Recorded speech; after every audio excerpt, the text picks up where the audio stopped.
सतनाम श्री वाहिगुरु साहिब जीओ।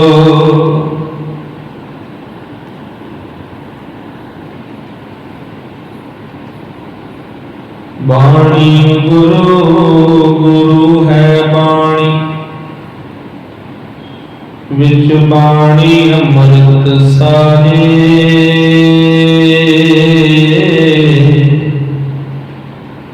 गुरबाणी कहे सेवक जन मान,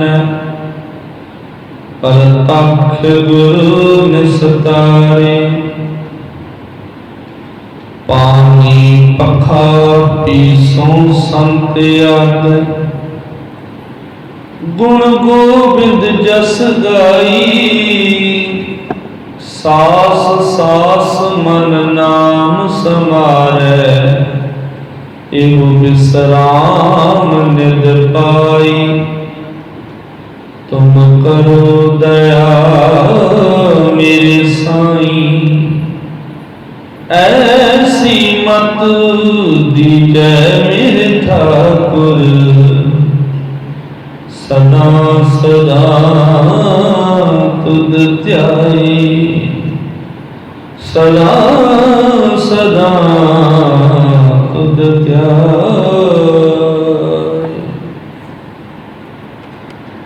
वाहिगुरु वाहिगुरु वाहिगुरु वाहिगुरु। चवर चक्र तख्त मानव,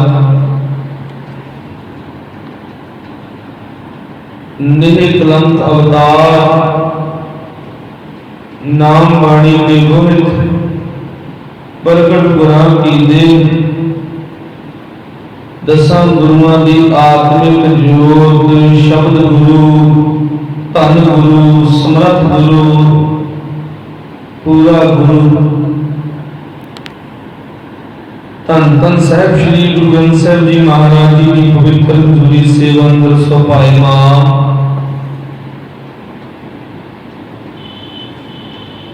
गुरु प्यार वाली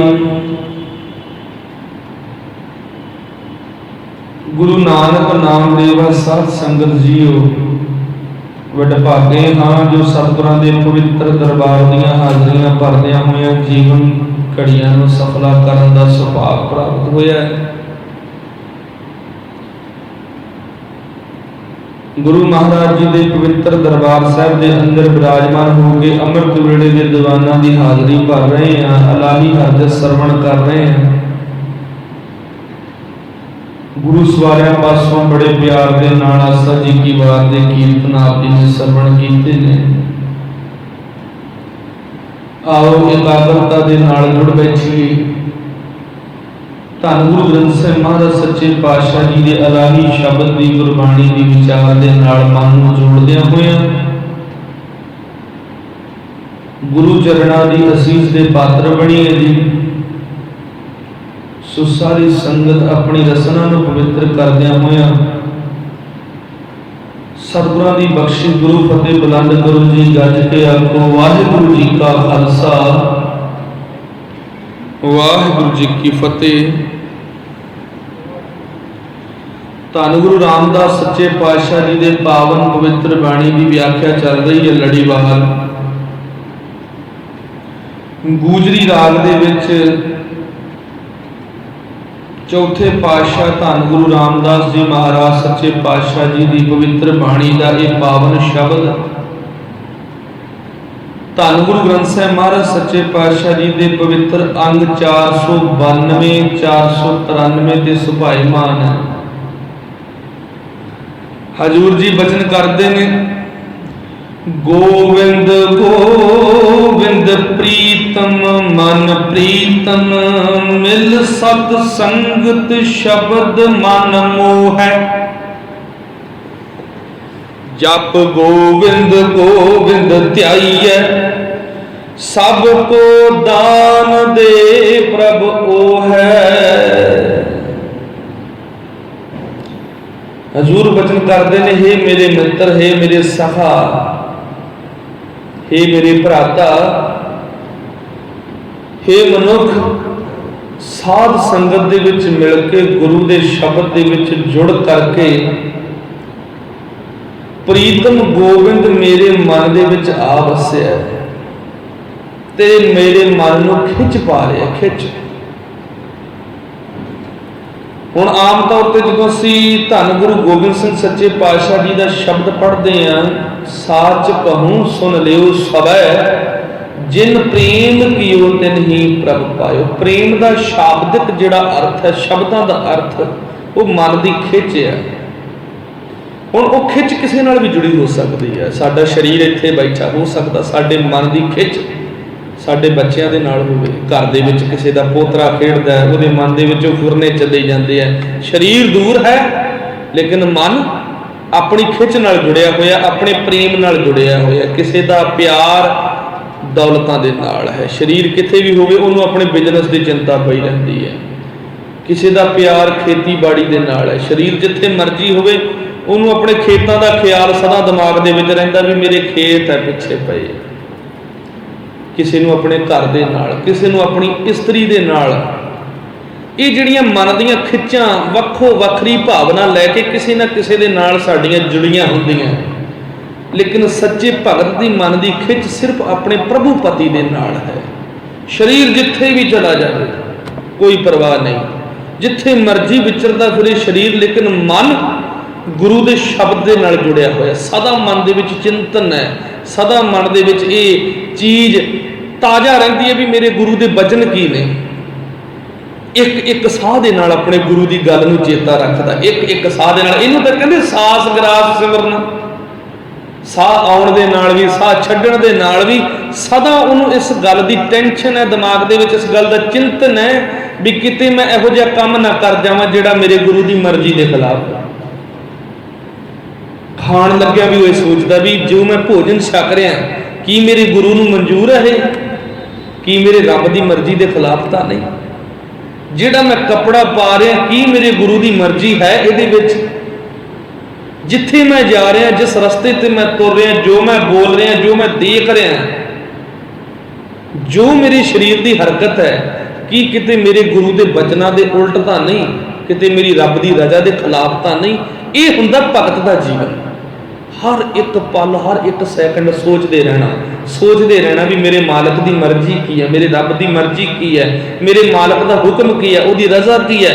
ਇਸੇ ਨੂੰ ਤਾਂ ਕਹਿੰਦੇ ਹੁਕਮ ਰਜਾਈ ਚੱਲਣਾ ਨਾਨਕ ਲਿਖਿਆ ਨਾਲ। ਤੇ ਜਿਹਨੇ ਮਾਲਕ ਦੀ ਹੁਕਮ ਤੇ ਰਜ਼ਾ ਦੀ ਚਿੰਤਾ ਕਰਨੀ ਸ਼ੁਰੂ ਕਰ ਦਿੱਤੀ, ਧੰਨ ਗੁਰੂ ਨਾਨਕ ਸਾਹਿਬ ਬਚਨ ਕਰਦੇ ਨੇ, ਅਕਾਲ ਪੁਰਖ ਨੇ ਉਹਦੀਆਂ ਜੀਵਨ ਦੀਆਂ ਸਾਰੀਆਂ ਚਿੰਤਾਵਾਂ ਨੂੰ ਦੂਰ ਕਰ ਦਿੱਤਾ। ਆਖੋ ਸਤਿਨਾਮ ਸ੍ਰੀ ਵਾਹਿਗੁਰੂ। ਨਾਨਕ ਚਿੰਤਾ ਮਤ ਕਰੋ ਚਿੰਤਾ ਤਿਸਈਏ, ਜਲ ਮੈਂ ਜੰਤੋ ਪਾਏ ਤਿਨਾ ਵੀ ਰੋਜੀ ਦੇ। ਚਿੰਤਾ ਤਾਂ ਉਸ ਮਾਲਕ ਦੇ ਹੱਥ ਦੇ ਵਿੱਚ ਹੋ ਜਾਂਦੀ। ਫਿਰ ਜਿਹੜਾ ਉਸ ਰੱਬ ਦੇ ਬਚਨਾਂ ਦੀ ਚਿੰਤਾ ਕਰੇ, ਜਿਹੜਾ ਉਸ ਮਾਲਕ ਦੀ ਮਰਜ਼ੀ ਦੀ ਚਿੰਤਾ ਕਰਦਾ ਆਪਣੇ ਜੀਵਨ ਦੇ ਵਿੱਚ, ਅਕਾਲ ਪੁਰਖ ਉਹਦੇ ਜੀਵਨ ਦੀਆਂ ਸਾਰੀਆਂ ਚਿੰਤਾਵਾਂ ਖਤਮ ਕਰ ਦਿੰਦਾ ਹੈ। ਧੰਨ ਗੁਰੂ ਰਾਮਦਾਸ ਸੱਚੇ ਪਾਤਸ਼ਾਹ ਬਚਨ ਕਰਦੇ ਨੇ, ਇਹ ਮੇਰੇ ਭਰਾਤਾ ਸਾਧ ਸੰਗਤ ਦੇ ਵਿੱਚ ਮਿਲ ਕੇ, ਸੱਚੀ ਸੰਗਤ ਕਰਨ ਦੇ ਨਾਲ ਮੈਨੂੰ ਜੋ ਫਲ ਪ੍ਰਾਪਤ ਹੋਇਆ।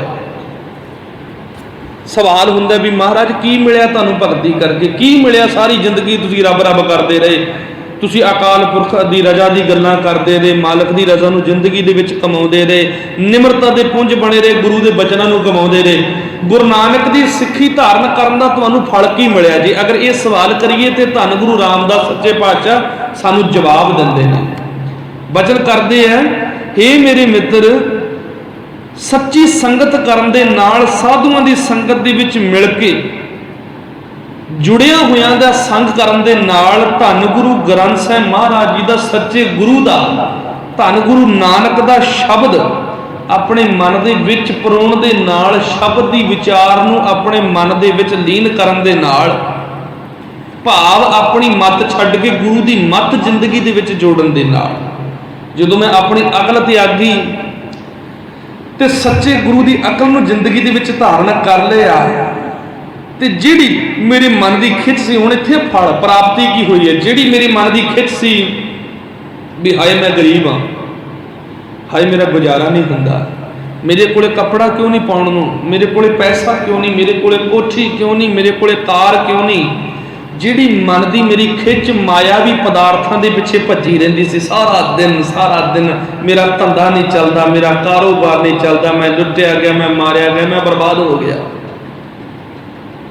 ਜੀਣਾ ਹਰਾਮ ਹੋਇਆ ਪਿਆ ਸੀ, ਅੰਦਰ ਤਪਿਆ ਪਿਆ ਸੀ, ਖਪਿਆ ਪਿਆ ਸੀ, ਰੋਟੀ ਖਾਣ ਨੂੰ ਵੀ ਮਨ ਨਹੀਂ ਕਰਦਾ, ਪਾਣੀ ਪੀਣ ਨੂੰ ਵੀ ਜੀ ਨਹੀਂ ਕਰਦਾ, ਚਿੰਤਾਵਾਂ ਦੇ ਨਾਲ ਜਿਹੜਾ ਗ੍ਰਸਤ ਜੀਵਨ ਸੀ, ਉਹ ਜਿਹੜੀ ਮਨ ਦੀ ਖਿੱਚ, ਮਨ ਦੀ ਤਾਂਘ, ਜਿਹਨੂੰ ਅਸੀਂ ਪ੍ਰੇਮ ਵੀ ਕਹਿ ਸਕਦੇ, ਜਿਹੜਾ ਮਾਇਆ ਦੇ ਨਾਲ ਪਿਆ ਹੋਇਆ ਸੀ, ਮਾਇਆ ਦੇ ਪਿਆਰ ਨੇ, ਮਾਇਆ ਦੀ ਖਿੱਚ ਨੇ ਮੈਨੂੰ ਚਿੰਤਾਵਾਂ ਦੀਆਂ ਰੇਖਾਂ ਦੇ ਵਿੱਚ ਡਬੋ ਰੱਖਿਆ ਸੀ, ਭਾਵ ਵਿਕਾਰਾਂ ਦੀ ਅੱਗ ਦੇ ਵਿੱਚ ਮੇਰਾ ਜੀਵਨ ਸੜ ਰਿਹਾ ਸੀ। ਸੱਚੇ ਗੁਰੂ ਦੇ ਬਚਨ ਕਮਾਏ, ਗੁਰੂ ਦੀ ਗੱਲ ਨੂੰ ਸੁਣਿਆ, ਵਿਚਾਰਿਆ, ਜ਼ਿੰਦਗੀ ਦੇ ਵਿੱਚ ਅਮਲ ਕਰਕੇ, ਅਸਰ ਕਰਕੇ ਗੁਰੂ ਦੀ ਮਰਜ਼ੀ ਨੂੰ ਹੀ ਆਪਣੀ ਮਰਜ਼ੀ ਬਣਾ ਲਿਆ, ਸੱਚੇ ਸਾਧਾਂ ਦੀ ਸੰਗਤ ਕੀਤੀ।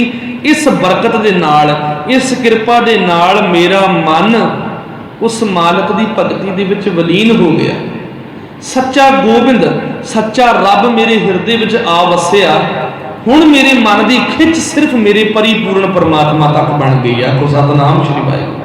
ਹੁਣ ਉਹ ਜਿਹੜਾ ਡਗਮਗ ਵਾਲਾ ਮਨ ਸੀ ਨਾ, ਡਗਮਗਾਹਟ ਵਾਲਾ, ਵੀ ਇੱਧਰ ਜਾ, ਉਧਰ ਜਾ, ਇੱਧਰ ਜਾ, ਉਧਰ ਜਾ, ਹੁਣ ਉਧਰ ਹੀ ਭੱਜਦਾ ਨਹੀਂ। ਸਰੀਰ ਗੁਰੂ ਦਰ ਤੇ ਹੋਣਾ, ਲੇਕਿਨ ਮਨ ਕਿਤੇ ਹੋਰ ਹੀ ਭੱਜਿਆ ਫਿਰਨਾ।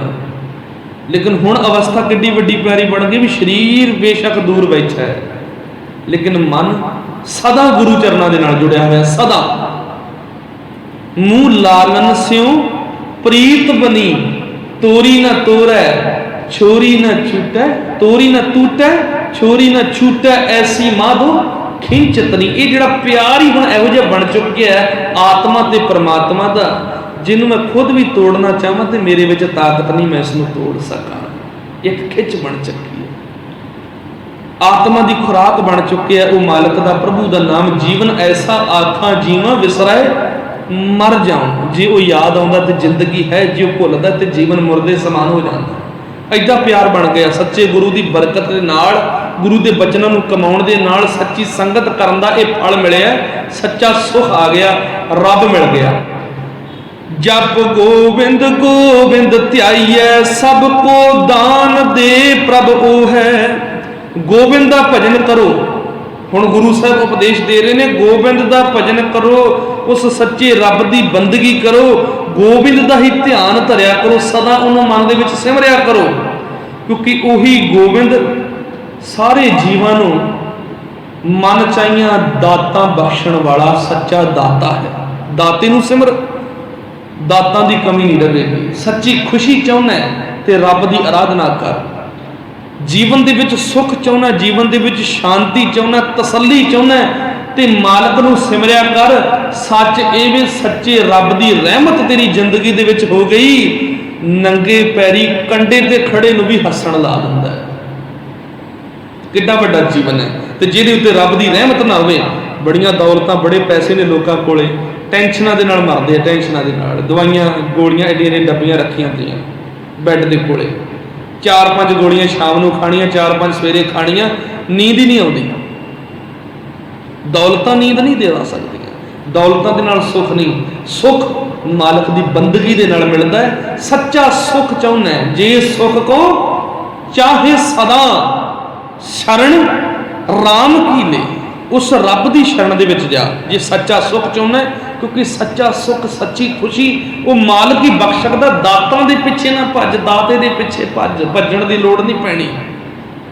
ਸਾਡੀ ਹਾਲਾਤ ਪਤਾ ਕੀ ਹੈ, ਮਾੜਾ ਜਿਹਾ ਕੰਮ ਕਰਾਉਣਾ ਹੋਵੇ ਨਾ ਕਚਹਿਰੀ 'ਚ, ਚਪੜਾਸੀ ਤੱਕ ਦੇ ਪੈਰਾਂ ਦੇ ਥੱਲੇ ਅਸੀਂ ਆਪਣਾ ਮੱਥਾ ਟੇਕ ਦਿੰਦੇ ਹਾਂ, ਭਰਾਵਾ ਮੇਰਾ ਕੰਮ ਕਰਵਾ ਦੇ ਅਫਸਰ ਤੋਂ। ਜਾਂ ਥਾਣੇਦਾਰ ਦੇ ਪੈਰ, ਜਾਂ ਸਿਪਾਹੀ ਦੇ ਪੈਰ ਪੁੱਟਦੇ ਫਿਰਦੇ ਆ, ਕਦੇ SDM ਦੇ ਪਿੱਛੇ, ਕਦੇ ਤਹਿਸੀਲਦਾਰ ਦੇ ਪਿੱਛੇ, ਕਦੇ ਕਿਹਦੇ ਅਰਜੀ ਨਵੀਸ਼ਾਂ ਦੇ ਤਰਲੇ, ਤੇ ਉਹ ਜਾਣ ਕੇ ਤਰਲੇ ਕਢਾਉਂਦੇ ਆ। ਬੰਦਾ ਜਿੰਨਾ ਅਧੀਨ ਉਹਨਾਂ ਜ਼ਿਆਦਾ, ਨਹੀਂ ਇਦਾਂ ਨਹੀਂ ਹੋ ਸਕਦਾ, ਇਦਾਂ ਨਹੀਂ ਹੋ ਸਕਦਾ, ਕਿਉਂਕਿ ਮੋਟੀ ਰਕਮ ਹਾਸਲ ਕਰਨੀ ਹੁੰਦੀ ਆ। ਤੇ ਆਪਣਾ ਕੰਮ ਕਰਨ ਦੇ ਲਈ ਅਸੀਂ ਬੜੇ ਕਈ ਵਾਰ ਭਿਆਨਕ ਸਮਝੌਤੇ ਵੀ ਉਹਨਾਂ ਦੇ ਨਾਲ ਕਰ ਲੈਂਦੇ ਆ। ਜਿੰਨੇ ਤਰਲੇ ਤੂੰ ਦੁਨਿਆਵੀ ਅਹੁਦੇਦਾਰਾਂ ਦੇ ਕੱਢਦਾ ਫਿਰਦਾ, ਦੁਨੀਆ ਦਾ ਗੁਲਾਮ ਬਣਿਆ ਫਿਰਦਾ, ਕਾਹਦੇ ਲਈ? ਸੁੱਖ ਦੇ ਲਈ, ਵੀ ਮੇਰਾ ਕੰਮ ਹੋ ਜੇ। ਸੱਚੇ ਰੱਬ ਦੀ ਸ਼ਰਨ ਦੇ ਵਿੱਚ ਜਾ, ਇੱਕ ਤਰਲਾ ਵੀ ਮਾਲਕ ਨਹੀਂ ਕਢਾਉਂਦਾ। ਜਦੋਂ ਸੱਚੇ ਰੱਬ ਦੀ ਸ਼ਰਨ ਦੇ ਵਿੱਚ ਪੈ ਗਿਆ, ਦੁਨੀਆ ਝੋਲੀ ਅੱਡ ਕੇ ਤੇਰੇ ਅੱਗੇ ਤਰਲਾ ਕਰੇਗੀ, ਸੱਚਿਆ ਬੰਦਿਆ ਸਾਨੂੰ ਵੀ ਇਸ ਸੁੱਖ ਦੀ ਜਾਂਚ ਬਖਸ਼। ਆਖੋ ਸਤਿਨਾਮ ਸ਼੍ਰੀ ਵਾਹਿਗੁਰੂ। ਕਿਉਂ ਗੁਲਾਮਾਂ ਦਾ ਗੁਲਾਮ ਬਣਿਆ ਹੋਇਆ? ਸੱਚੇ ਰਾਜੇ ਦਾ ਗੁਲਾਮ ਬਣ, दुनिया का तख्त राज गुरु महाराज बख्श दिंदा है। सच्चा सुख चाहिए शरण राम की ले। मेरे भाई जना मोको गोबिंद गोबिंद गोबिंद मन मोह है। गोविंद गोविंद गोविंद गुण गावा मिल गुर साध संगत जन सो है। हे मेरे भरावो, मैनू पृथ्वी का मालक प्रभु मिल पिया, गोविंद मेरे मन नूं खिंच पा रहा, सच्चे गुरु की बरकत हो गई है। गोविंद का अर्थ होंदा है इस सृष्टि की प्रतिपालना करने वाला, इस सारे गो का बिंद भाव करता सिरजणहार परमात्मा जिहड़ा इस कायनात दा मालक है।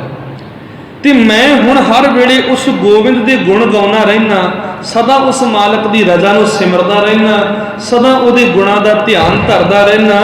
गुणां नूं मिल के साध संगत दे विच मिल के गुरु नूं मिल के सच्ची संगत दे विच जुड़े आ, गुरु की संगत कीते आ, सच्चे रब दे गुण गा के मनुख सोहणे आत्मिक जीवन वाला बन जाता है। मेरी मन की मैल साफ हो गई है, खत्म हो गया, मैली भावना खत्म हो गई, पदार्थवादी भावना खत्म हो गई, मायावी सोच खत्म हो गई। हुण रब रब करते हैं, कबीर तू तू करता तू हुआ, मुझ में रहा न हूं। जब आपा पर का मिट गया, जब देखो तत तू। आखो सतनाम श्री वाहिगुरू, गज के आखो सतनाम श्री वाहिगुरू, गज के बोलिया करो, हौली हौली ना बोलिया करो। वाहिगुरू नाम लैन लग्या कदे संकोच ना करया करो। अपने जवाकां नूं आवाज़ मारनी होवे ना, किते जवाक सुनना ते एडी जोर दी असीं आवाज़ मारदे भी 10 मरबे दूर जाके साडी आवाज़ सुणदी। किसी नूं गालां कढणीआं होण ते साडा वोकल टोन बड़ा उच्चा हो जाता है। ते जिहदे वाहिगुरू नाम लैण दी गल करदे ने भी कहो वाहिगुरू ते मुड़ वाहिगुरू वाहिगुरू, इह की है?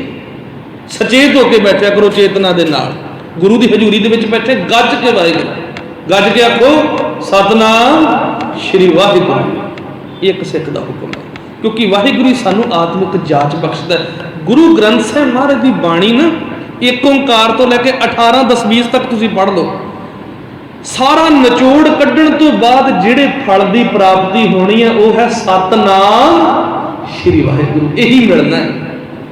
ते सारियां बरकतां ही इहदे विच ने, सारियां बरकतां सतनाम वाहिगुरू दे विच ही दुनिया के सारे खजाने ने, सारे सुख भरे हुए हैं।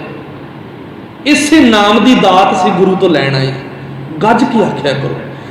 हजूर कहते भी सच्चे पातशाह गुरु महाराज के चरणों के नाल जुड़न दे नाल, सच की संगत करन दे नाल रब्बी प्रीत मेरे मन दे विच पैदा हो गई। ते जिहदा प्यार सच्चे रब दे नाल बन गया, वो सदा उस मालक दे गुण गाउंदा है, सदा उस रब दे नाम नूं सिमरदा है, उहदी रजा नूं चेते रखदा है, उस मालक दी रजा दा चिंतन करदा ते उस मालक दी रजा नूं सिमरदियां सिमरदियां सिमरदियां सिमरदियां मन की सारी मैल दूर हो जाती है, सोहणे आत्मिक जीवन वाला बन जाता है। कबीर तू तू करता तू हुआ, रब नूं सिमरदा सिमरदा रब रूप हो जाता है, अपना आप खत्म हो जाता है। अवस्था ऐसी जिधर भी तकदा है उधर ही सच्चे रब दे दीदार हुंदे ने, नजरिया बन जाता है मालक नूं देखण वाला। नानक से अखड़ियां बेअन जिन्नी दिसंडो मापरी, उन्हां अखां दी महिमा इस जबान दे नाल कथी नहीं जा सकदी जिहड़ियां कुदरत दे विचों कादर दे दीदार करदियां ने। आखो सतनाम श्री वाहिगुरू। सतगुरु बचन करते ने, सुख सागर हर भगत है, गुरमत कौला रिद सिद्ध, लागे पग ओ है, जन को राम नाम आधारा, हर नाम जपत हर नामे सो है। हे मेरे भराता, हे मनुख, जिस मनुख नूं गुरु दी मत दी बरकत दे नाल सुखां दे समुंदर परमात्मा दी भगती दी प्राप्ति हो जाती है, लक्ष्मी उसके चरणों दे विच आ लगदी है, हरेक रिद्धि सिद्धि उसके पैरी पै जाती है। हर रिद्धि सिद्धि जिहड़ा रब दे नाल जुड़ गया, जिहड़ा दाते दे नाल जुड़ गया, दातां उहदे पिछे भज्जियां फिरदियां ने। जिस लक्ष्मी दे पिछे भजदा सी, लक्ष्मी ने बड़े तरले कढाए, लेकिन जदों वो लक्ष्मी नूं छड्ड के लक्ष्मी दे मालक दे पिछे हो गया, मालक दे नाल प्यार बन गया, लक्ष्मी उहदे चरणों दी दासी बन गया। आखो सतनाम श्री वाहिगुरू। सो माया दे पिछे ना भज, माया दे पति नूं सिमर। माधो कहा जाता सच्चे रब दा एक नाम है माधो। बचन पढ़ते, बहुत जन्म बिछड़े थे माधो, माधो हम ऐसे तू ऐसा। ਆਪਾਂ ਸ਼ਬਦ ਪੜ੍ਹਦੇ ਮਾਧੋ, ਇੱਕ ਸੰਸਕ੍ਰਿਤ ਦਾ ਲਫ਼ਜ਼ ਮਾਧਵ ਤੋਂ ਬਣਿਆ। ਮਾਧਵ, ਮਾਧਵ ਦਾ ਅਰਥ ਹੈ ਮਾਇਆ ਦਾ ਪਤੀ, ਮਾਇਆ ਦਾ ਖਸਮ, ਜਿਹਨੇ ਮਾਇਆ ਨੂੰ ਸਿਰਜਿਆ। ਹਜ਼ੂਰ ਕਹਿੰਦੇ ਮਾਇਆ ਦਾ ਗੁਲਾਮ ਨਾ ਬਣ, ਮਾਇਆ ਦੇ ਖਸਮ ਨੂੰ ਆਪਣੇ ਮਨ ਦੇ ਵਿੱਚ ਸਿਮਰਿਆ ਕਰ। ਮਾਇਆ ਤੇਰੇ ਚਰਨਾਂ ਦੀ ਗੁਲਾਮੀ ਕਰੇਗੀ, ਤੇਰੇ ਚਰਨਾਂ ਦੀ ਦਾਸੀ ਬਣ ਜਾਏਗੀ, ਤੇਰੇ ਘਰ ਦਾ ਪਾਣੀ ਭਰੇਗੀ। ਦਾਤੇ ਨੂੰ ਸਿਮਰ, ਦਾਤਾਂ ਦੀ ਲੋੜ ਨਹੀਂ ਰਹਿਣੀ। ਤੇ ਜਿਹਨੇ ਦਾਤੇ ਨੂੰ ਸਿਮਰਿਆ, ਜਿਹਨੇ ਸੱਚੇ ਰੱਬ ਨੂੰ ਸਿਮਰਿਆ, ਜਿਹਨੇ ਮਾਧਵ ਨੂੰ ਸਿਮਰਿਆ, ਮਾਇਆ ਤੇ ਦੁਨੀਆ ਦੇ ਸਾਰੇ ਸੁੱਖ, 9 ਨਿਧੀਆਂ, 18 ਸਿੱਧੀਆਂ ਉਹਦੇ ਘਰ ਦੀਆਂ, ਉਹਦੇ ਘਰ ਦਾ ਪਾਣੀ ਭਰਨ ਲੱਗ ਗਈਆਂ, ਉਹਦੇ ਚਰਨਾਂ ਦੀਆਂ ਸੇਵਕਾਵਾਂ ਬਣ ਗਈਆਂ। ਜਨ ਕੋ ਰਾਮ ਨਾਮ ਆਧਾਰਾ, ਹਰ ਨਾਮ ਜਪਤ ਹਰ ਨਾਮੈ ਸੋਇ। ਹਰੀ ਦੀ ਭਗਤ ਨੂੰ ਹੀ ਹਰੀ ਦਾ ਨਾਮ ਦਾ ਸਹਾਰਾ। ਹਰੀ ਦੇ ਭਗਤ ਉਸ ਮਾਲਕ ਦੇ ਬੰਦੇ ਨੂੰ ਉਸ ਰੱਬ ਦੇ ਨਾਮ ਦਾ ਸਹਾਰਾ ਬਣਿਆ ਰਹਿੰਦਾ ਹੈ। ਆਸਰਾ ਹੀ ਉਸ ਮਾਲਕ ਦੇ ਨਾਮ ਦਾ ਲੈ ਲਿਆ। ਪਰਮਾਤਮਾ ਦਾ ਨਾਮ ਜਪਦਿਆਂ, ਨਾਮ ਦੇ ਵਿੱਚ ਜੁੜ ਕੇ ਉਸ ਨੂੰ ਆਤਮਿਕ ਜੀਵਨ ਮਿਲ ਜਾਂਦਾ, ਇੱਕ ਸੁੱਚਾ ਜੀਵਨ ਮਿਲ ਜਾਂਦਾ ਹੈ, ਜਿਹਦੀ ਰੋਮ ਰੋਮ ਦੇ ਵਿੱਚੋਂ ਸੱਚੇ ਰੱਬ ਦੀ ਰਜ਼ਾ ਦੀ ਖੁਸ਼ਬੂ ਹੀ ਆਉਂਦੀ ਹੈ। ਸਿੱਖ ਨੂੰ ਦੱਸਣਾ ਨਹੀਂ ਪੈਂਦਾ ਵੀ ਮੈਂ ਕਿਹਦਾ ਸਿੱਖ ਹਾਂ। ਸਿੱਖ ਦਾ ਜੀਵਨ ਐਡਾ ਪ੍ਰਭਾਵਸ਼ਾਲੀ ਹੋ ਜਾਂਦਾ ਵੀ ਦੁਨੀਆ ਆ ਕੇ ਪੁੱਛਦੀ ਹੈ, ਭਲਿਆ ਮਾਨਸਾ ਤੇਰੇ ਸੱਚੇ ਗੁਰੂ ਦਾ ਨਾਮ ਕੀ ਹੈ। ਭਾਈ ਭਗੀਰਥ ਗੁਰੂ ਨਾਨਕ ਦੀ ਸਿੱਖੀ ਦੇ ਨਾਲ ਜੁੜਦਾ ਸੁਲਤਾਨਪੁਰ। ਇੱਕ ਰਾਤ ਭਾਈ ਮਨਸੁਖ ਦੇ ਕੋਲੇ ਲਾਹੌਰ ਦੇ ਵਿੱਚ ਰਹਿੰਦਾ, ਗੁਰੂ ਨਾਨਕ ਦੀ ਸਿੱਖੀ ਦੇ ਨਾਲ ਉਹਦੇ ਜੀਵਨ ਨੂੰ ਰੰਗ ਦਿੰਦਾ। ਭਾਈ ਮਨਸੁਖ ਦੇ ਦਦਾਰ ਜਦੋਂ ਸ਼ਿਵਨਾਬ ਰਾਜਾ ਕਰਦਾ ਸੰਗਲਾ ਦੀਪ ਦਾ, ਗੁਰੂ ਨਾਨਕ ਦਾ ਸੇਵਕ ਬਣ ਜਾਂਦਾ ਹੈ, ਭਗਤ ਬਣ ਜਾਂਦਾ। ਦੇਖੋ ਦੀਪਕ ਤੋਂ ਦੀਪਕ ਪ੍ਰਗਾਸਿਆ, ਕਿੱਦਾਂ ਜੁੜਦੀ ਆਤਮਾ ਸਿੱਖ ਦੇ। ਕਹਿੰਦਾ ਐਡਾ ਪ੍ਰਭਾਵਸ਼ਾਲੀ ਜੀਵਨ, ਜਿਹਦਾ ਜੀਵਨ ਐਡਾ ਪਿਆਰਾ, ਜਿਹਦੇ ਸਿੱਖ ਐਡੇ ਪਿਆਰੇ ਹੋਣ, ਜਿਹਦੇ ਸਿੱਖਾਂ ਦਾ ਜੀਵਨ ਐਡਾ ਉੱਚਾ, ਉਹ ਗੁਰੂ ਆਪ ਕਿੱਡਾ ਉੱਚਾ ਹੋਵੇਗਾ। ਗੁਰੂ ਆਪਣਾ ਅਕਸ਼ ਬਖਸ਼ਦਾ ਸਿੱਖ ਨੂੰ, ਆਪਣਾ ਰੂਪ ਬਖਸ਼ਦਾ, ਆਪਣਾ ਸਰੂਪ ਬਖਸ਼ਦਾ। ਸੱਚੇ ਗੁਰੂ ਦੇ ਸੱਚੇ ਸਿੱਖ ਦੇ ਵਿੱਚੋਂ ਸੱਚੇ ਗੁਰੂ ਦੇ ਦੀਦਾਰ ਹੁੰਦੇ ਨੇ। ਗੁਰੂ ਕਲਗੀਧਰ ਸਾਹਿਬ ਨੇ ਬਚਨ ਕੀਤੇ, ਖਾਲਸਾ ਮੇਰੋ ਰੂਪ ਹੈ ਖਾਸ, ਖਾਲਸੇ ਮੈਂ ਹੂੰ ਪਰੋ ਨਵਾਸ। ਖਾਲਸਾ ਮੇਰੋ ਮੁਖ ਹੈ ਅੰਗਾ, ਖਾਲਸੇ ਕੇ ਹੂੰ ਸਦ ਸਤ ਸੰਗਾ। ਕਿੱਡੀ ਪਿਆਰੀ ਭਾਵਨਾ। ਗੁਰੂ ਨੇ ਆਪਣਾ ਰੂਪ ਬਖਸ਼ਿਆ। ਕਹਿੰਦੇ ਮੇਰੇ ਦਰਸ਼ਨ ਕਰਨੇ ਤੇ ਮੇਰੇ ਤਿਆਰ ਬਰਤਿਆਰ ਖਾਲਸੇ ਦੇ ਵਿੱਚੋਂ ਮੇਰੇ ਦੀਦਾਰ ਕਰੋ। ਗੁਰੂ ਗੋਬਿੰਦ ਸਿੰਘ ਮਹਾਰਾਜ ਦੇ ਦਰਸ਼ਨ ਹੋ ਜਾਣਗੇ। ਜਿਹਦਾ ਜੀਵਨ ਗੁਰੂ ਵਾਲਾ ਹੋਵੇ, ਜਿਹਦਾ ਜੀਵਨ ਗੁਰੂ ਦੇ ਨਾਲ ਜੁੜਿਆ ਹੋਵੇ।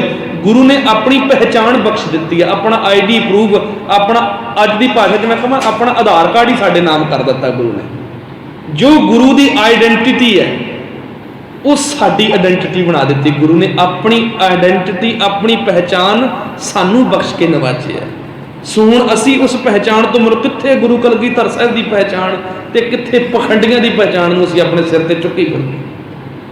ਉਸ ਸੱਚੇ ਗੁਰੂ ਦੀ ਪਹਿਚਾਣ ਨੂੰ ਆਪਣੀ ਪਹਿਚਾਣ ਬਣਾ। ਗੁਰੂ ਦੇ ਚਰਨਾਂ ਦੇ ਵਿੱਚ ਜੁੜਿਆ ਹੋਇਆ ਜੀਵਨ ਗੁਰੂ ਨੇ ਗੁਰੂ ਬਣਾ ਦਿੱਤਾ, ਰੱਬ ਬਣਾ ਦਿੱਤਾ। ਸੋਹਣਾ ਆਤਮਿਕ ਜੀਵਨ ਬਣ ਗਿਆ।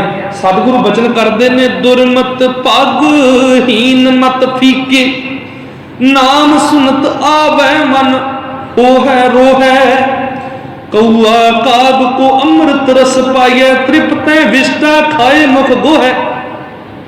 ਇਸ ਵਿਚਾਰ ਨੂੰ ਬੜਾ ਧਿਆਨ ਨਾਲ ਸੁਣਿਓ।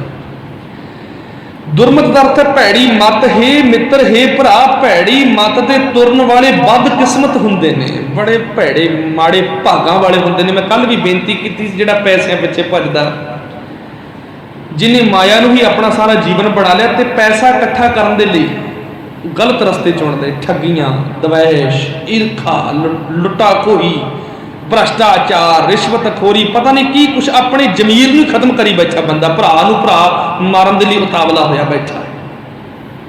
ਐਡਾ ਟੁੱਟ ਗਿਆ, ਐਡਾ ਖੁੱਭ ਗਿਆ ਮਾਇਆ ਦੇ ਲਾਲਚ ਦੇ ਵਿੱਚ, ਆਪਣੀ ਜ਼ਮੀਰ ਨੂੰ ਖਤਮ ਕਰਨ ਲਈ। ਹਜ਼ੂਰ ਕਹਿੰਦੇ ਪੈਸਾ ਬੜਾ ਜੋੜ ਲਿਆ, ਬੜਾ ਜੋੜ ਲਿਆ, ਜ਼ਮੀਰ ਮਾਰ ਕੇ ਪੈਸਾ ਜੋੜ ਲਿਆ। ਲੇਕਿਨ ਸਭ ਤੋਂ ਬਦਕਿਸਮਤ ਹੈ ਉਹ ਇਨਸਾਨ ਜਿਹਨੇ ਮਾਇਆ ਦੇ ਲਈ ਆਪਣੀ ਜ਼ਮੀਰ ਨੂੰ ਖਤਮ ਕਰ ਲਿਆ, ਜਿਹੜਾ ਮਾਇਆ ਦੇ ਲਾਲਚ ਪਿੱਛੇ, ਮਾਇਆ ਦੇ ਪਿਆਰ ਪਿੱਛੇ ਰੱਬ ਦੇ ਨਾਲੋਂ ਟੁੱਟ ਗਿਆ। ਉਹਨਾਂ ਦੀ ਆਪਣੀ ਅਕਲ ਵੀ ਹੌਲੀ ਹੀ ਰਹਿੰਦੀ ਹੈ, ਖਤਮ ਹੋ ਜਾਂਦੀ ਹੈ ਉਹਦੀ ਮੱਤ। ਪਰਮਾਤਮਾ ਦਾ ਨਾਮ ਸੁਣਦਿਆਂ ਉਹਨਾਂ ਦੇ ਮਨ ਦੇ ਵਿੱਚ ਸਗੋਂ ਕ੍ਰੋਧ ਆਉਂਦਾ ਹੈ, ਉਹਨੂੰ ਗੁੱਸਾ ਚੜ੍ਹਦਾ ਰੱਬ ਦੇ ਨਾਮ ਦੇ ਨਾਲ, ਉਹਨੂੰ ਭਗਤੀ ਤੋਂ ਖਿਝ ਆਉਂਦੀ ਹੈ। ਹੁਣ ਇਹ ਹਾਲਾਤ ਤੁਸੀਂ ਨਾ ਕਦੇ ਵੇਖਿਓ, ਨਜ਼ਾਰਾ ਤੁਹਾਨੂੰ ਤੁਹਾਡੇ ਆਸ-ਪਾਸ ਹੀ ਦਿਖ ਜਾਣਾ। ਕਦੇ ਧਿਆਨ ਮਾਰਿਓ ਕਿਤੇ ਸਾਡੇ ਮਨ ਦੀ ਅਵਸਥਾ ਤਾਂ ਨਹੀਂ ਐਸੀ। ਅੰਕਲਨ ਕਰਨਾ, ਕਿਉਂਕਿ ਅਸੀਂ ਆਪਣੇ ਮਨ ਉੱਤੇ ਕੰਮ ਕਰਨਾ, ਸਾਨੂੰ ਕਿਸੇ ਦੇ ਨਾਲ ਕੋਈ ਲੈਣਾ ਦੇਣਾ ਨਹੀਂ। ਅਸੀਂ ਆਪਣੇ ਜੀਵਨ ਨੂੰ ਬਦਲਣਾ ਗੁਰੂ ਦੇ ਚਰਨਾਂ 'ਚ ਆ ਕੇ। ਜਦੋਂ ਟੀਵੀ ਚੱਲਦਾ ਹੋਵੇ, ਟੀਵੀ ਤੇ ਕੋਈ ਫਿਲਮ ਚੱਲਦੀ ਹੋਵੇ, ਕੋਈ ਝੂਠ ਦਵੈਸ਼ ਐਵੇਂ ਦਿਖਾਈ ਜਾਂਦੇ ਹੋਣ, ਜਿਹੜਾ ਫਰੇਬ ਹੀ ਹੁੰਦਾ ਫਿਲਮਾਂ, ਨਾਟਕ, ਸੀਰੀਅਲ, ਕਿਹੜਾ ਸੱਚ ਹੁੰਦਾ ਇਹਨਾਂ ਦੇ ਵਿੱਚ? ਠੀਕ ਹੈ, ਜਿਹੜੀਆਂ ਚੰਗੀਆਂ ਫਿਲਮਾਂ ਸਮਾਜ ਨੂੰ ਚੰਗੀ ਸੇਧ ਦੇਣ ਵਾਲੀਆਂ, ਚੰਗੇ ਨਾਟਕ, ਚੰਗੇ ਸੀਰੀਅਲ ਜਿਹੜੇ ਸਮਾਜ ਦੇ ਵਿੱਚ ਚੰਗੇ ਗੁਣ ਭਰਨ, ਉਹ ਵੇਖਣੇ ਆ। ਚੰਗੇ ਗੀਤ ਵੀ ਸੁਣਨੇ ਆ ਜਿਹੜੇ ਸਮਾਜ ਨੂੰ ਇੱਕ ਚੰਗਾ ਉਪਦੇਸ਼ ਦਿੰਦੇ ਆ। ਲੇਕਿਨ ਜੋ ਲੱਚਰਤਾ ਫੈਲਾਈ ਜਾ ਰਹੀ ਹੈ, ਜਿਹਨੂੰ ਅਸੀਂ ਆਪਣੇ ਪਰਿਵਾਰ ਦੇ ਵਿੱਚ ਬੈਠ ਕੇ ਵੇਖ ਵੀ ਨਹੀਂ ਸਕਦੇ, ਉਹ ਜਦੋਂ ਟੀਵੀ ਤੇ ਚੱਲਦਾ ਹੋਵੇ ਤੇ ਬੜਾ ਨਜ਼ਾਰਾ ਆਉਂਦਾ, ਵੇਖੀ ਜਾਂਦਾ ਬੰਦਾ, ਕੋਈ ਪਰਵਾਹ ਨਹੀਂ ਕਰਦਾ 3 ਘੰਟੇ 4 ਘੰਟੇ 5 ਘੰਟੇ ਕਦੋਂ ਲੰਘ ਗਏ ਨਾ। ਤੇ ਮਾੜਾ ਜਿਹਾ ਕਿਤੇ ਜਵਾਕ ਚੈਨਲ ਚੇਂਜ ਕਰ ਦੇਣੇ, ਜਾਂ ਕਿਤੇ ਭੁਲੇਖੇ ਨਾਲ ਰਿਮੋਟ ਤੇ ਕੋਈ ਭਗਤੀ ਵਾਲਾ, ਕੋਈ ਦਰਬਾਰ ਸਾਹਿਬ ਦਾ ਜਾਂ ਕੋਈ ਕਥਾ ਕੀਰਤਨ ਦਾ ਕੋਈ ਚੈਨਲ ਲੱਗ ਜਾਵੇ, ਹੋ ਕੀ ਕਰਤਾ, ਛੇਤੀ ਚੇਂਜ ਕਰੋ, ਬਦਲੋ। ਇਹ ਮਨ ਕਾਲਾ ਪੈ ਜਾਂਦਾ, ਕਿਉਂਕਿ ਸੱਚ ਦੀ ਗੱਲ ਹੁਣ ਸੁਣੀ ਨਹੀਂ ਜਾਂਦੀ, ਬਰਦਾਸ਼ਤ ਨਹੀਂ ਹੁੰਦੀ। ਜੀਵਨ ਝੂਠ ਦੇ ਵਿੱਚ ਇੰਨਾ ਡੁੱਬ ਚੁੱਕਿਆ। ਇੱਕ ਹੋਰ ਪ੍ਰਮਾਣ ਦੇਵਾਂ, ਕਦੇ ਇੱਕ ਜ਼ਖਮ ਹੁੰਦਾ ਨਾ, ਜ਼ਖਮ ਜਿਹੜਾ ਖਰਾਬ ਹੋ ਜੇ ਤੇ ਡਾਕਟਰ ਸਾਹਿਬ ਕੀ ਕਰਦੇ, ਉਹਦੇ ਤੇ ਜਦੋਂ ਸਾਫ਼ ਕਰਨ ਦੇ ਲਈ ਸਪੈਲਟ ਪਾਉਂਦੇ ਨਾ, ਸਪੈਲਟ, ਤੇ ਉਹ ਬੜੀ ਸਾੜ ਪਾਉਂਦੀ, ਬੜਾ ਦਰਦ ਕਰਦੀ ਹੈ, ਬੰਦਾ ਹਾਏ ਹਾਏ ਕਰਦਾ, ਬਰਦਾਸ਼ਤ ਨਹੀਂ ਹੁੰਦੀ। ਕਿਉਂਕਿ ਜ਼ਖਮ ਦੇ ਵਿੱਚ ਜਿਹੜੇ ਜਰਮਸ ਨੇ, ਕੀਟਾਣੂ ਨੇ, ਉਹ ਦਰਦ ਉਹਨਾਂ ਦੀ ਵਜ੍ਹਾ ਨਾਲ ਹੋ ਰਿਹਾ, ਕਿਉਂਕਿ ਜਰਮਸ ਹੁਣ ਤੜਪ ਰਹੇ ਉਹਦੇ ਵਿੱਚ। ਉਹ ਸਪਲਟ ਨੇ ਉਹ ਕੀਟਾਣੂਆਂ ਨੂੰ ਖਤਮ ਕਰਨਾ ਸ਼ੁਰੂ ਕਰ ਦਿੱਤਾ, ਤੇ ਜੇ ਕੀਟਾਣੂ ਖਤਮ ਹੋ ਗਏ ਤੇ ਜ਼ਖਮ ਸੁੱਕ ਜਾਵੇਗਾ, ਸਹੀ ਹੋ ਜਾਵੇਗਾ। ਜਿਹੜੇ ਜ਼ਖਮ ਨੂੰ ਭਰ ਰਹੇ ਸਨ, ਗਾਲ ਰਹੇ ਸਨ, ਉਹਨਾਂ ਕੀਟਾਣੂਆਂ ਨੂੰ ਮਾਰਨ ਦੇ ਲਈ ਸਪਲਟ ਲਾਈ ਜਾਂਦੀ ਹੈ, ਤੇ ਸਪਲਟ ਲੜਦੀ ਬੜੀ ਹੈ। ਇਸੇ ਤਰ੍ਹਾਂ ਝੂਠਾ ਮਨੁੱਖ ਸੱਚ ਦੀ ਸਪਲਟ ਨੂੰ ਬਰਦਾਸ਼ਤ ਨਹੀਂ ਕਰ ਸਕਦਾ। ਭਾਵ ਸੱਚ ਬੜਾ ਕੌੜਾ ਲੱਗਦਾ। ਕਿਉਂ? ਕਿਉਂਕਿ ਸੱਚ ਮਨ ਦੇ ਵਿੱਚ ਵਸੇ ਹੋਏ ਝੂਠ ਨੂੰ ਖਤਮ ਕਰਦਾ ਹੈ, ਮਨ ਦੀ ਮੈਲ ਨੂੰ ਖੁਰਚ ਕੇ ਧੋਂਦਾ, ਤੇ ਮਨੁੱਖ ਨੂੰ ਬੜਾ ਦਰਦ ਹੁੰਦਾ ਹੈ ਕਿ ਮੇਰੇ ਵਿੱਚੋਂ ਝੂਠ ਵੱਢਿਆ ਜਾ ਰਿਹਾ। ਲੇਕਿਨ ਅਸਲ ਦੇ ਵਿੱਚ ਜਿਹਨੇ ਉਹ ਪੀੜ ਬਰਦਾਸ਼ਤ ਕਰ ਲਈ, ਜਿਹਨੇ ਉਹ ਸਪਲਟ ਦੀ ਦਰਦ ਨੂੰ ਜਰ ਲਿਆ, ਉਹਦੀ ਜ਼ਿੰਦਗੀ ਦੇ ਸਾਰੇ ਜ਼ਖਮ ਦੂਰ ਹੋ ਗਏ, ਜਿਹੜੇ ਨਾਸੂਰ ਬਣ ਜਾਣੇ ਸੀ। ਜਿਹੜਾ ਜ਼ਖਮ ਕੈਂਸਰ ਵੀ ਬਣ ਸਕਦਾ ਸੀ, ਜਿਹੜੇ ਜ਼ਖਮ ਦੀ ਵਜ੍ਹਾ ਨਾਲ ਹੋ ਸਕਦਾ ਸਾਡਾ ਅੰਗ ਵੱਢਿਆ ਜਾਂਦਾ, ਹੋ ਸਕਦਾ ਸਾਡੇ ਸਰੀਰ ਦੇ ਵਿੱਚ ਜ਼ਹਿਰ ਫੈਲ ਜਾਂਦਾ, ਹੋ ਸਕਦਾ ਸਾਡੀ ਮੌਤ ਵੀ ਹੋ ਸਕਦੀ ਸੀ। ਲੇਕਿਨ ਉਹ ਸਪੈਲਟ, ਉਹ ਦਵਾਈ ਦਾ ਅਸੀਂ ਦਰਦ ਬਰਦਾਸ਼ਤ ਕੀਤਾ, ਅੱਜ ਜ਼ਖਮ ਸੁੱਕ ਗਿਆ, ਹੁਣ ਅਸੀਂ ਤੰਦਰੁਸਤ ਹਾਂ। ਉਸੇ ਤਰ੍ਹਾਂ ਗੁਰੂ ਦੀ ਦਵਾਈ ਹੈ ਜਿਹੜੀ ਸਰਬ ਰੋਗ ਦਾ ਔਖਦ ਨਾਮ, ਜਿਹੜੀ ਆਤਮਿਕ ਰੋਗਾਂ ਤੇ ਕੰਮ ਕਰਦੀ। ਮੈਂ ਉਦਾਹਰਣ ਦੇ ਰਿਹਾ, ਸਮਝਿਓ ਇਸ ਗੱਲ ਨੂੰ। ਕਈ ਵਾਰੀ ਗੱਲਾਂ ਬੜੀਆਂ ਕੌੜੀਆਂ ਲੱਗਦੀਆਂ, ਕਿਉਂਕਿ ਸਿੱਧੀਆਂ ਚਪੇੜਾਂ ਪੈਂਦੀਆਂ ਨੇ ਤੇ ਝੂਠੇ ਮਨੁੱਖ ਦੇ ਮਹਿਸੂਸ ਹੁੰਦੀਆਂ। ਜਿਹੜਾ ਜੁੜਿਆ ਹੋਵੇ ਉਹਨੂੰ ਨਹੀਂ, ਜਿਹੜਾ ਟੁੱਟਿਆ ਹੋਵੇ ਨਾ ਗੁਰੂ ਤੋਂ, ਮੇਰੇ ਵਰਗਾ, ਜਿਹਦਾ ਜੀਵਨ ਠੱਗੀ ਵਾਲਾ, ਦਵੈਸ਼ ਵਾਲਾ, ਈਰਖਾ ਵਾਲਾ, ਮਨਮੁਖਾਂ ਵਾਲਾ ਹੋਵੇ, ਤੇ ਮਨਮੁਖਾਂ ਨੂੰ ਜਦੋਂ ਗੁਰੂ ਸਾਹਿਬ ਪੂਰੇ ਕਰੜੇ ਬਚਨਾਂ ਦੇ ਨਾਲ ਲੈਂਦੇ ਨੇ, ਤੇ ਬੜਾ ਦਿਲ ਨੂੰ ਦੁੱਖ ਲੱਗਦਾ ਵੀ ਗੁਰੂ ਸਾਹਿਬ ਕਹੀ ਕੀ ਜਾਂਦੇ ਆ। ਲੇਕਿਨ ਅਸਲ ਦੇ ਵਿੱਚ ਜਿਹਨੇ ਉਹ ਸੱਚ ਦੀ ਚਪੇੜ ਗੁਰੂ ਤੋਂ ਖਾ ਲਈ, ਉਹਨੂੰ ਇੱਕ ਸੋਹਣਾ ਆਤਮਿਕ ਜੀਵਨ ਗੁਰੂ ਬਖਸ਼ ਦਿੰਦਾ ਹੈ, ਸੋਹਣਾ ਅਸਲਾ ਬਖਸ਼ ਦਿੰਦਾ ਹੈ। ਤੇ ਝੂਠੇ ਮਨੁੱਖਾਂ ਨੂੰ ਸੱਚੀ ਗੱਲ ਚੰਗੀ ਨਹੀਂ ਲੱਗਦੀ, ਕਿਉਂਕਿ ਜੀਵਨ ਕੈਸਾ ਕੂੜਾ ਨੇਹੋਂ ਲੱਗਾ ਵਿਸਰਿਆ ਕਰਤਾ। ਬਚਨ ਕਰਦੇ ਨੇ ਉਹ ਝੂਠੇ ਕਿਸ ਤਰ੍ਹਾਂ ਦੇ ਹੁੰਦੇ ਨੇ, ਉਹ ਮਨਮੁਖ ਕਿਸ ਤਰ੍ਹਾਂ ਦੇ ਹੁੰਦੇ ਨੇ। ਕਊਆ ਪ੍ਰਮਾਣ ਦਿੱਤਾ, ਕਊਆ ਕਾਗ ਕੋ ਅੰਮ੍ਰਿਤ ਰਸ ਪਾਈਐ, ਤ੍ਰਿਪਤੈ ਵਿਸਟਾ ਖਾਏ ਮੁਖ ਗੋਹੈ। ਸਤਿਗੁਰੂ ਬਚਨ ਕਰਦੇ ਨੇ, ਜਿੱਦਾਂ ਕਾਂ ਦੇ ਅੱਗੇ ਸਵਾਦਲਾ ਭੋਜਨ ਰੱਖ ਦਿਓ, ਕਾਂ ਦੇ ਅੱਗੇ ਜਿੰਨਾ ਮਰਜ਼ੀ ਤੁਸੀਂ ਚੂਰੀਆਂ ਦੇਸੀ ਘਿਓ ਦੀਆਂ ਕੁੱਟ ਕੇ ਉਹਦੇ ਅੱਗੇ ਰੱਖ ਦਿਓ, ਲੇਕਿਨ ਕਾਂ ਚੂਰੀ ਖਾਣ ਤੋਂ ਬਾਅਦ ਉਹਦੀ ਫਿਤਰਤ ਪਤਾ ਕੀ ਹੈ? ਜਾ ਕੇ ਗੰਦਗੀ ਦੇ ਵਿੱਚ ਮੂੰਹ ਮਾਰਦਾ ਹੈ, ਗੰਦਗੀ ਨੂੰ ਫਰੋਲਦਾ ਹੈ, ਗੋਹੇ ਨੂੰ ਫਰੋਲਦਾ ਹੈ, ਵਿਸ਼ਟਾ ਨੂੰ ਫਰੋਲਦਾ ਹੈ। ਕਿਉਂਕਿ ਅਸਲ ਦੇ ਵਿੱਚ ਗੰਦ ਦੇ ਵਿੱਚ ਮੂੰਹ ਮਾਰ ਕੇ ਉਹਦੀ ਆਤਮਾ ਨੂੰ ਸੁੱਖ ਮਿਲਦਾ। ਆਖੋ ਸਤਨਾਮ ਸ਼੍ਰੀ ਵਾਹਿਗੁਰੂ। ਇਹ ਜੀਵਨ ਹੁੰਦਾ ਮਨਮੁਖ ਦਾ। ਧੰਨ ਗੁਰੂ ਰਾਮਦਾਸ ਮਹਾਰਾਜ ਪ੍ਰਮਾਣ ਦੇ ਕੇ ਸਾਨੂੰ ਸਮਝਾ ਰਹੇ ਨੇ। ਹੁਣ ਸੋਚੋ, ਕਿੱਡਾ ਗਿਰਿਆ ਹੋਇਆ ਜੀਵਨ ਜਿਹੜਾ ਗੁਰੂ ਤੋਂ ਟੁੱਟਾ ਹੋਵੇ। ਜਿੱਦਾਂ ਕਾਂ, ਗੁਰੂ ਸਾਹਿਬ ਕਹਿੰਦੇ, ਗੰਦ ਦੇ ਵਿੱਚ ਮੂੰਹ ਮਾਰ ਕੇ ਖੁਸ਼ ਹੁੰਦਾ ਨਾ, ਉਸੇ ਤਰ੍ਹਾਂ ਮਨਮੁਖ ਹੈ, ਚੁਗਲੀ ਕਰਕੇ ਬੜਾ ਖੁਸ਼ ਹੋਵੇਗਾ, ਈਰਖਾ ਕਰਕੇ, ਕ੍ਰੋਧ ਕਰਕੇ, ਦਵੈਸ਼ ਕਰਕੇ, ਠੱਗੀ ਠੋਰੀ ਦੀ ਭਾਵਨਾ, ਝੂਠੀ ਭਾਵਨਾ, ਝੂਠ ਵੇਖ ਕੇ, ਝੂਠ ਸੁਣ ਕੇ, ਝੂਠ ਬੋਲ ਕੇ ਬੜਾ ਖੁਸ਼ ਹੁੰਦਾ। ਸੱਚ ਸੁਣਨਾ ਉਹਨੂੰ ਚੰਗਾ ਨਹੀਂ ਲੱਗਦਾ, ਸੱਚੇ ਲੋਕ ਉਹਨੂੰ ਚੰਗੇ ਨਹੀਂ ਲੱਗਦੇ, ਇਮਾਨਦਾਰ ਲੋਕ ਉਹਨੂੰ ਚੰਗੇ। ਆਹੀ ਗੱਲ ਹੁੰਦੀ ਨਾ ਸਾਡੇ ਸਮਾਜ ਦੇ ਵਿੱਚ, ਜਦੋਂ ਭ੍ਰਸ਼ਟਾਚਾਰ ਫੈਲਿਆ ਹੋਵੇ, ਕੋਈ ਚੰਗਾ ਇਮਾਨਦਾਰ ਅਫਸਰ ਆ ਜਾਏ ਨਾ, ਕਿਤੇ ਥਾਣੇਦਾਰ ਚੰਗਾ ਆ ਜਾਏ, ਕੋਈ SDM ਚੰਗਾ ਆ ਜਾਏ ਜਿਹੜਾ ਰਿਸ਼ਵਤ ਨਾ ਲੈਂਦਾ ਹੋਵੇ, ਕੋਈ ਕਲੈਕਟਰ ਚੰਗਾ ਆ ਜਾਏ, ਤੇ ਸਾਰੇ ਲੀਡਰ ਉਹਦੇ ਦੁਸ਼ਮਣ ਬਣ ਜਾਂਦੇ ਆ। ਜਿਹੜੇ ਵੀ ਅਪਰਾਧੀ ਬੰਦੇ ਹੋਣ ਨਾ, ਉਹਦੇ ਦੁਸ਼ਮਣ ਬਣ ਜਾਂਦੇ। ਕਿਉਂ? ਕਿਉਂਕਿ ਉਹਨਾਂ ਨੂੰ ਪਤਾ ਵੀ ਇਹ ਇਮਾਨਦਾਰ ਬੰਦਾ ਹੈ, ਇਹਨੇ ਰਿਸ਼ਵਤਖੋਰੀ ਕਰਨੀ नहीं, रिश्वत लैनी नहीं, तो साडा काम ही सारा रिश्वत वाला है। असीं रिश्वत दे के अपने सारे झूठे धंधे कराने, ਉਹਦੇ दुश्मन बन जाते, वैरी बन जाते, या ਉਹਦੀ बदली करवा देणगे। जे बदली ना हो सके तो फिर ਉਹਦਾ काम ही खत्म करवा देंगे। ਇਹ ਇੱਥੇ ਹੋਇਆ ਵੀ ਹੈ ਸਾਡੇ ਰਹਿਸਾ ਨਗਰ ਦੇ ਇੱਕ ਅਫਸਰ ਦੇ ਨਾਲ, ਜਿਹਦੀ ਖਬਰ ਕਾਫੀ ਫੈਲੀ ਸੀ, ਜਿਹਦੇ ਬਾਰੇ ਦੱਸਿਆ ਜਾਂਦਾ ਵੀ ਕਾਫੀ ਇਮਾਨਦਾਰ ਅਫਸਰ ਸੀ। ਖੈਰ ਨਿੱਜੀ ਤੌਰ ਤੇ ਮੈਂ ਨਹੀਂ ਜਾਣਦਾ, ਲੇਕਿਨ ਹੁੰਦਾ ਹੈ ਇਸ ਸਮਾਜ ਦੇ ਵਿੱਚ, ਅਸਲ ਦੇ ਵਿੱਚ ਹੁੰਦਾ ਹੈ। ਸਾਡੇ ਘਰ ਦੇ ਵਿੱਚ ਤੁਸੀਂ ਦੇਖੋ ਕੰਧਾਂ ਦੇ ਉੱਤੇ ਕਿਰਲੀਆਂ ਫਿਰਦੀਆਂ ਦੀਆਂ ਕਿੰਨੀਆਂ। ਕਿਰਲੀ ਬਹੁਤ ਜ਼ਿਆਦਾ ਜ਼ਹਿਰੀਲੀ ਹੈ, ਖਾਣੇ ਦੇ ਵਿੱਚ ਪੈ ਜਾਵੇ। ਇੱਕ ਜਗ੍ਹਾ ਤੇ ਆਂਗਨਵਾੜੀ ਦੇ ਵਿੱਚ ਦਾਲ ਦੇ ਵਿੱਚ ਛੋਟੀ ਛਿਪਕਲੀ ਡਿੱਗ ਗਈ, 40 ਬੱਚਿਆਂ ਦੀ ਮੌਤ ਹੋ ਗਈ ਸੀ। ਬਹੁਤ ਜ਼ਿਆਦਾ ਜ਼ਹਿਰੀਲੀ ਹੈ ਕਿਰਲੀ, ਲੇਕਿਨ ਕਿਰਲੀ ਨੂੰ ਅਸੀਂ ਨਹੀਂ ਮਾਰਦੇ। ਕੋਈ ਗੱਲ ਨਹੀਂ, ਬਲਬਾਂ ਤੇ ਤੁਰੀਆਂ ਫਿਰਦੀਆਂ, ਕੰਧਾਂ ਤੇ ਤੁਰੀਆਂ ਫਿਰਦੀਆਂ, ਛੱਤਾਂ ਤੇ। ਜੇ ਵਿਹੜੇ ਦੇ ਵਿੱਚ ਸੱਪ ਆ ਜੇ ਤੇ ਸਾਰਾ ਮਹੱਲਾ ਇਕੱਠਾ ਹੋ ਜਾਂਦਾ ਵੀ ਫਲਾਨਿਆਂ ਦੇ ਘਰੇ ਸੱਪ ਆ ਗਿਆ, ਡਾਂਗਾ ਲੈ ਕੇ ਮਾਰਨ ਨੂੰ ਭੱਜ ਪੈਂਦੇ ਆ। ਕਾਰਨ ਕੀ ਹੈ? ਕਿਉਂਕਿ ਸਾਨੂੰ ਪਤਾ ਜੇ ਸੱਪ ਜੀਂਦਾ ਰਹਿ ਗਿਆ ਤੇ ਅਸੀਂ ਜੀਂਦੇ ਨਹੀਂ ਰਹਿਣਾ। ਕੋ ਸਤਨਾਮ ਸ਼੍ਰੀ ਵਾਹਿਗੁਰੂ ਜੀ। ਇਹ ਬਚ ਗਿਆ ਤੇ ਅਸੀਂ ਨਹੀਂ ਬਚਣਾ। ਉਸੇ ਤਰ੍ਹਾਂ ਇਮਾਨਦਾਰ ਦੇ ਸੱਚੇ ਦੇ ਦੁਸ਼ਮਣ ਬੜੇ ਬਣ ਜਾਂਦੇ ਆ। ਗੁਰੂ ਕਲਗੀਧਰ ਸਾਹਿਬ ਦੇ ਨਾਲ ਕੀ ਹੋਇਆ, ਗੁਰੂ ਨਾਨਕ ਸਾਹਿਬ ਤੋਂ ਲੈ ਕੇ ਗੁਰੂ ਅਰਜਨ ਦੇਵ ਮਹਾਰਾਜ ਦੇ ਨਾਲ ਕੀ ਨਹੀਂ ਹੋਇਆ। ਉਹਨਾਂ ਨੂੰ ਪਤਾ ਵੀ ਸੱਚਾ ਆ ਗਿਆ, ਸੱਚ ਦੀ ਵਿਚਾਰ ਤੇ ਤੁਰਨ ਵਾਲੇ ਆ ਗਏ ਹੈ, ਆਜ਼ਾਦ ਹਸਤੀ ਵਾਲੇ ਆ ਗਏ। ਉਹਨਾਂ ਨੂੰ ਸੱਚ ਮਨਜ਼ੂਰ ਨਹੀਂ ਸੀ, ਝੂਠਿਆਂ ਨੂੰ ਸੱਚ ਦੀ ਵਿਚਾਰ ਮਨਜ਼ੂਰ ਨਹੀਂ ਸੀ, ਸੱਚਾ ਇਨਸਾਨ ਮਨਜ਼ੂਰ ਨਹੀਂ ਸੀ। ਉਹ ਦੁਸ਼ਮਣ ਬਣ ਕੇ, ਵੈਰੀ ਬਣ ਕੇ। ਭਾਈ ਤਾਰੂ ਸਿੰਘ ਦੀ ਖੋਪੜੀ ਕਿਉਂ ਲਾ ਦਿੱਤੀ? ਕਿਉਂਕਿ ਸੱਚ ਦਾ ਸਾਥ ਦੇ ਦਿੱਤਾ, ਗੁਨਾਹ ਕਰ ਦਿੱਤਾ। ਮਤੀ ਦਾਸ ਨੂੰ ਕਿਉਂ ਚੀਰਿਆ? ਗੁਰੂ ਤੇਗ ਬਹਾਦਰ ਸਾਹਿਬ ਦਾ ਸੀਸ ਕਿਉਂ ਲਾ ਦਿੱਤਾ ਗਿਆ? ਕਿਉਂਕਿ ਸੱਚ ਦੇ ਨਾਲ ਖੜ ਗਏ ਸਨ। ਸੋ ਸੱਚਾ ਇਨਸਾਨ, ਸੱਚ ਕਦੇ ਝੂਠ ਨੂੰ ਪਿਆਰਾ ਨਹੀਂ ਹੁੰਦਾ, ਤੇ ਝੂਠੇ ਸੱਚ ਤੋਂ ਇਸ ਤਰ੍ਹਾਂ ਟੁੱਟਦੇ ਨੇ। ਜਿੱਦਾਂ ਕਾਂ ਗੰਦਗੀ ਖਾ ਕੇ ਆਪਣੇ ਮਨ ਨੂੰ ਤਸੱਲੀ ਦਿੰਦਾ, ਉੱਦਾਂ ਝੂਠਾ ਤੇ ਫਰੇਬੀ ਗੁਰੂ ਤੋਂ ਟੁੱਟਿਆ ਹੋਇਆ ਇਨਸਾਨ ਵੀ ਸਦਾ ਵਿਕਾਰਾਂ ਦਾ ਗੰਦ ਖਾ ਕੇ ਹੀ ਆਪਣੇ ਮਨ ਦੇ ਵਿੱਚ ਖੁਸ਼ ਰਹਿੰਦਾ ਹੈ। ਹਜ਼ੂਰ ਬਚਨ ਕਰਦੇ ਨੇ, ਆਖਰੀ ਬਚਨ, ਅੰਮ੍ਰਿਤਸਰ ਸਤਿਗੁਰ ਸਤਵਾਦੀ, ਜਿਤ ਨਾਤੈ ਕਊਆ ਹੰਸ ਹੋ ਹੈ। हे मेरे मित्र, लेकिन एक गल हो सकती है, ਉਹਦੇ ਜੀਵਨ ਨੂੰ ਵੀ ਪਲਟਾ ਵੱਜ ਸਕਦਾ। ਜਿਹੜਾ ਕਾਂ ਗੰਦਗੀ ਖਾਣ ਦਾ ਆਦੀ ਹੋ ਗਿਆ ਸੀ, ਹੁਣ ਕਾਂ ਆ, ਜਿੰਨਾ ਚਿਰ ਉਹ ਕਾਂ ਆ ਉਹਨਾਂ ਚਿਰ ਉਹ ਗੰਦਗੀ ਖਾਏਗਾ। ਲੇਕਿਨ ਅਗਰ ਕਾਂ ਹੰਸ ਬਣ ਜੇ, ਹੁਣ ਕਾਂ ਜੇ ਅਗਰ ਹੰਸ ਬਣ ਜਾਵੇ ਤੇ ਹੰਸ ਕਦੇ ਗੰਦਗੀ ਨਹੀਂ ਖਾਂਦਾ। ਬਗਲਾ ਗੰਦਗੀ ਖਾਂਦਾ, ਬਗਲਾ ਚੱਕੜ ਦੇ ਵਿੱਚੋਂ ਡੱਡੀਆਂ ਲੱਭਦਾ, ਲੇਕਿਨ ਹੰਸ ਆਪਣੇ ਆਪ ਨੂੰ ਸਮੁੰਦਰ ਦੇ ਉੱਤੇ ਉਡਾਉਂਦਾ, ਸਮੁੰਦਰ ਦੇ ਵਿਸ਼ਾਲ ਸਮੁੰਦਰ ਦੀਆਂ ਉਡਾਰੀਆਂ ਭਰਦਾ, ਤੇ ਸਮੁੰਦਰ ਦੇ ਵਿੱਚੋਂ ਉਹ ਮੋਤੀ, ਮਹਿੰਗੇ ਕਿਸਮ ਦੇ ਮੋਤੀ ਚੁਣ ਕੇ ਖਾ ਜਾਂਦਾ ਹੰਸ। ਹੰਸ ਦਾ ਰੁਤਬਾ ਬੜਾ ਉੱਚਾ ਹੈ। ਹਜ਼ੂਰ ਕਹਿੰਦੇ ਵੀ ਜੇ ਕਾਂ ਆ, ਕਾਂ ਜਿੰਨਾ ਚਿਰ ਉਹ ਗੰਦਗੀ ਖਾਏਗਾ ਹੀ ਖਾਏਗਾ, ਲੇਕਿਨ ਅਗਰ ਕਾਂ ਹੰਸ ਬਣ ਜੇ, ਉਹ ਗੰਦਗੀ ਛੱਡ ਕੇ ਮੋਤੀ ਖਾਣਾ ਸ਼ੁਰੂ ਕਰ ਦਿੰਦਾ ਹੈ। ਹੁਣ ਕਾਂ ਹੰਸ ਬਣੇ ਕਿਵੇਂ? ਕਾਂ ਹੰਸ ਬਣੇ ਕਿਵੇਂ? ਇਸ ਦੀ ਜੁਗਤ ਸਤਿਗੁਰਾਂ ਨੇ ਬਖਸ਼ ਗਿਆ ਆਖਰੀ ਬਚਨ ਦੇ ਵਿੱਚ, ਅੰਮ੍ਰਿਤਸਰ। ਹਜ਼ੂਰ ਕਹਿੰਦੇ ਅੰਮ੍ਰਿਤ ਦੇ ਸਰੋਵਰ ਦੇ ਵਿੱਚ ਇਸ਼ਨਾਨ ਕਰਨਾ ਪੈਣਾ। ਅੰਮ੍ਰਿਤਸਰ ਦਾ ਮਤਲਬ ਹੁੰਦਾ ਅੰਮ੍ਰਿਤ ਸਰੋਵਰ। ਹੁਣ ਅੰਮ੍ਰਿਤ ਸਰੋਵਰ ਦੇ ਵਿੱਚ ਇਸ਼ਨਾਨ ਕਰਨ ਦੇ ਨਾਲ ਗੰਦਗੀ ਖਾਣ ਵਾਲਾ ਜਿਹੜਾ ਕਾਂ ਸੀ, ਉਹ ਹੰਸ ਬਣ ਗਿਆ, ਮੋਤੀ ਖਾਣ ਵਾਲਾ, ਮੋਤੀ ਚੁਗਣ ਵਾਲਾ ਹੰਸ ਬਣ ਗਿਆ। ਹੁਣ ਅੰਮ੍ਰਿਤ ਸਰੋਵਰ ਕੀ ਹੈ? ਹੁਣ ਸਵਾਲ ਤੋਂ ਸਵਾਲ ਪੈਦਾ ਹੋ ਰਹੇ ਨੇ, ਧਿਆਨ ਨਾਲ ਸੁਣ ਦਿਓ, ਮਾੜਾ ਜਿਹਾ ਸਮਝ ਪੈ ਜਾਵੇ।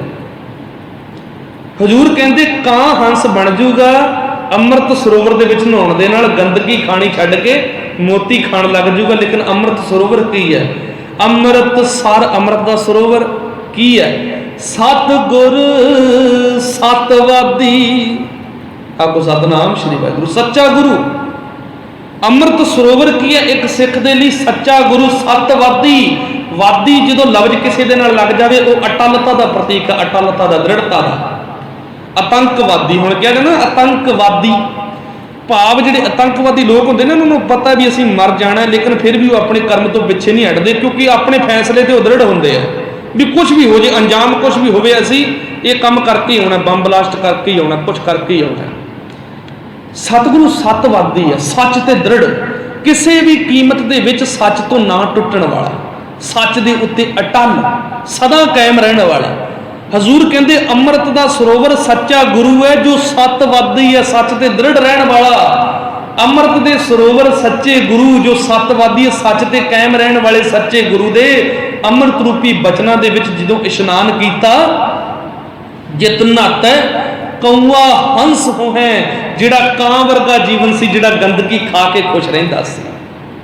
मनमुखी वाला जीवन जिहड़ा चुगली दवैश ईरखा वकारां दा गंद खांदा सी, सच दे नालों टुटिया होया सी झूठा जीवन। कौआ हंस हो है गुरु की बरकत दे नाल वो हंस वर्गा पवित्र बन गया। हुण वो गंदगी नहीं खांदा, हुण वो मोती चुगदा। आखो सतनाम श्री वाहिगुरू। हुण वो ईरखा दवैश नहीं करता, हुण चुगलियां नहीं सुनता, हुण वो निंदिया दे विच मस्त नहीं रहिंदा। वो अपने सच्चे गुरु की सच्ची बंदगी करदा, रब की रजा नूं जिंदगी दे विच वसा के चलदा, सदा गुरु के बचनां नूं चेते रखदा। गुरु ने पलटा मार दिता, जुगत भी दस दित्ती भी कां तो हंस बनना किदां। नानक धन धन वड्डे वडभागी जिन गुरमत नाम हृदय मन तो है। हे नानक वो मनुख धन ने, वड्डे भागां वाले ने, गुरमत राही जिन्हां ने परमात्मा दे नाम नूं हिरदे दे विच वसा के मन दे विच लगी हुई विकारां दी मैल नूं धो लिया। जिहड़े सच्चे गुरु दे सच्चे सिख बन गए, गुरु ने रहमत करके अपना रूप बख्श के उन्हां नूं नवाज दिता। खालसा मेरो रूप है खास, खालसे में हो करो निवास। सच्चे गुरु दे सच्चे सिख दे विच आप गुरु वसदा है। जे गुरु दे दीदार करने होण ते सच्चियां दे दीदार कर लो, जिहड़े गुरु दे नाल जुड़े हुए ने। गुरु नानक दे दर्शन हो जाणगे, गुरु कलगीधर साहिब दे दर्शन हो जाणगे, क्योंकि गुरु ग्रंथ साहिब महाराज प्रगट गुरां की देह ने, 10 गुरुआं दी आत्मिक जोत ने। ते जिस मनुख दे जीवन दे विच गुरु ग्रंथ साहिब महाराज सच्चे पातशाह दी बाणी है, बाणी के मुताबिक जीवन है, वो खुद 10 गुरुआं का आत्मिक स्वरूप बन जाता है। एक आम जिहा कागज जिहदे उत्ते गुरु ग्रंथ साहिब महाराज सच्चे पातशाह की जो बाणी लिख दी, वो आम नहीं रहा, वो धन गुरु ग्रंथ साहिब महाराज सच्चे पातशाह का पवित्र स्वरूप बन गया। तो सोचो जे यही गुरबाणी असी अपने मन के उत्ते लिख लईए, यही विचार जो साडी जिंदगी का साडी मत का आधार बन गई, तो सतगुरां दी किरपा दे नाल गुरु का सिख भी गुरु रूप हो गया। आखो सतनाम श्री वाहिगुरू। सो सतगुरु रहमत कर, किरपा कर, इसे तरह प्यार भरी भावना दे नाल साडा जीवन गुरु चरनां नाल जुड़ जाए। गुरु ग्रंथ साहिब महाराज सच्चे पातशाह की विचारधारा असी कमाउण दे लई इत्थे गुरु घर आउंदे आ। गुरु ग्रंथ साहिब महाराज सच्चे पातशाह की पावन पवित्र बाणी की विचार साडी मत दा, साडी सुरत का आधार बन जाए। धन गुरु रामदास साहिब सच्चे पातशाह सब नूं रहमतां ते बख्शिशां दे नाल नवाजदे रहण, किरपा करन, सच्चे गुरु के चरणों के अधीन साडा जीवन हो जाए। सो इतनी एक विचार की हाजरी आप जी ने प्रवान करनी। अगले शब्दों के विचार आप कल के दीवाना के करांगे। विचार करदे पासों होईयां बेअंत भुलां दी खिमा। गुरु महाराज किरपा करन, ऐसे तरह गुरु चरणों की, गुरु संगत के चरणों की सेवा बख्श के नवाजदे रहन। सरबत दा भला होवे, चढ़दी कला भरे जीवन बख्शण। गज के आखो वाहिगुरू जी का खालसा, वाहिगुरू जी की फतेह।